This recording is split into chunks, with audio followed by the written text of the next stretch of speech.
shirkan jaraa'id waxaan uga hadli doonaa haddii la yiraahdo arrimo la xiriira dhulalka deegaanka degmada Baraawe kaasoo beryahan dambe iyo isbuucyadii la soo dhaafayba aan dareemaynay ama arkaynay baraha bulshada ku arkaynay shirkado ama kambaniyo sheeganayo in dhulkii deegaankii Baraawe ay si sharci ah ay ku gadayaan ilaa 4 qaybood haddii la yiraahdo aan kaga hadli doonaa.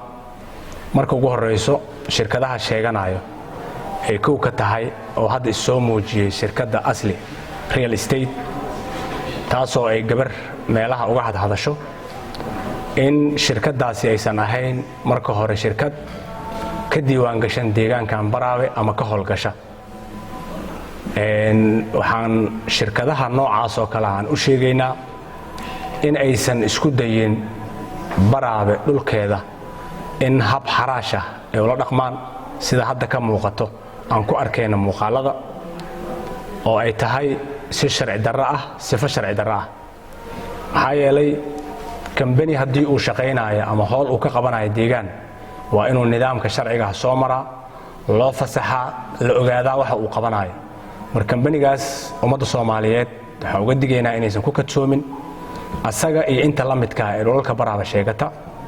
dadweynaha waxaan leenahay maalkiina meel cidlaha isaga bixinina sida dadka qaarkiis ku dhacday hadda ka hor oo lagu siray Baraawe dhulalkeeda oo dhulal dad leeyihiin iyo dhulal dangood looga gaday.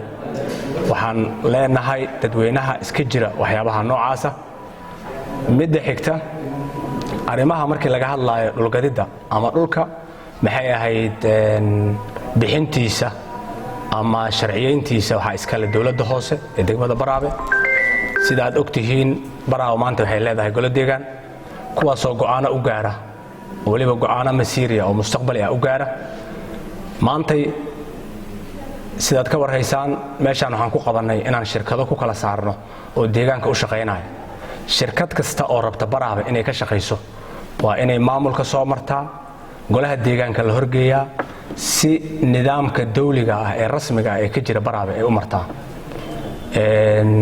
laamaha amniga qaybahooda kala duwan waa inay si toos ah oo hoose uga shaqeeyaan dadka ku howlan arrimahaas oo sida musuqa ah maxay ahayd uga faa'iideysanaya hantida dadweynaha oo ku musuq maasuqayo oo raba inay dhul beena aysan ogeyn aysan arkin gadaan raba. waxaan leenahay si toos ah ha uga shaqeeyaano sharciyadana horkeenaano. tan xigta notayooyinka ka shaqeeya arrimahaas oo hadda ka horne ka shaqeeyay ayagoo aan magaalada Baraawe xafiis uga furnayn sameynaya inay dhul beeciyaan ama ay gadaan ama ay sharciyeeyaan ayagoo ka maqan magaalada Baraawe. waxaan u sheegaynaa inay qaadan doonaan mas'uuliyad darrada ka timaada meeshaas hantida meeshaas uga baxda dadkane in ayagana loo soo istaajin doono sharciga haddii la yiraahdo ayaan u sheegaynaa.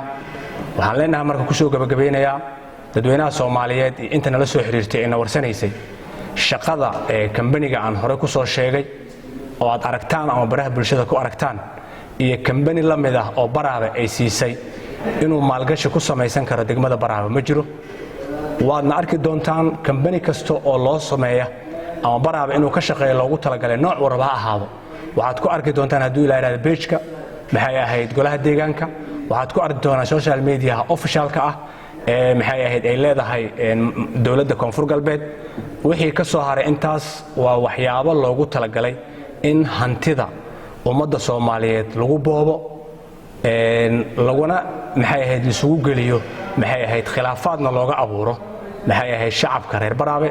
waa uga digaynaa shacabka kambanigana waxaan leenahay sumcadaada ilaasho haddii aad meel kale sumcad ku leedahay ilaasho. kambaniyada kale ee raba Baraawe inay imaadaan wax ka maalgashtaan ha iska ilaaliyaano in shaqooyinka noocaas oo kale ah ay galaan. waxaan kaloo maxay ahayd notayooyinka u soo jeedinaynaa howlaha aad galaysaan ama aad gadaysaan inay iska fiirisaan oo sida sharciga ah meesha ku yaala dadka kala gadanayo waxaas oo inna hubisaan la idinka rabaa. tani waa maxay ahayd fariin aan u direyna shacabka kambaniyada sheegtay inay dhul Baraawe ka gadaan iyo ugu dambeyn inay shacabka ka digtoonaadaan in aysan arrimahaas gelin notayooyinkana waxyaabaha aysan arkin ama aysan hubin ay kala gadayaan ayagana ay ka joogaan haddii la yiraahdo asalaamu calaykum waraxmat ullahi wabarakaatu